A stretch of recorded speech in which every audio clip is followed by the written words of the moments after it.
The interesting thing about colour for me is that it's an absolute given of our daily lives. Pretty much everyone experiences colour, but at the same time it's very hard to know what colour is. There's a very little understanding of what this phenomenon is that we experience.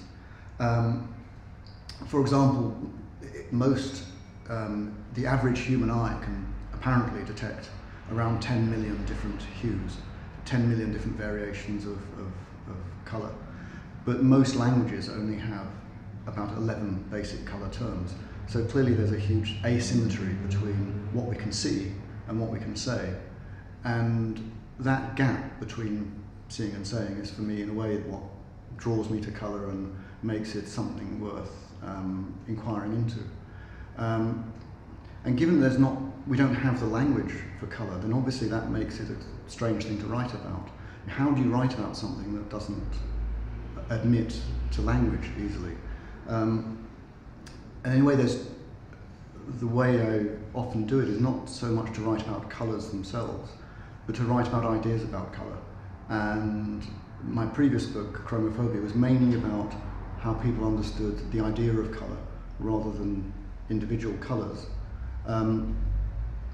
The new book I've written, Luminous and the Grey, is also about ideas about colour and ideas about luminosity, and ideas about where colour belongs and where colour begins and where colour ends. It is actually also the first book I've written where I do talk about one particular colour at some length, and that's grey.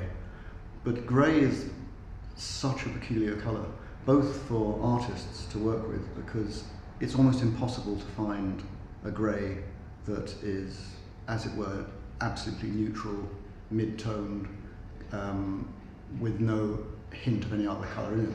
Almost all greys somehow depart from grey all the time. So to work with colour in the studio, to work with grey in the studio is itself an extremely strange and interesting thing to do. But to write about grey is also strange because there's so much embedded prejudice about the colour.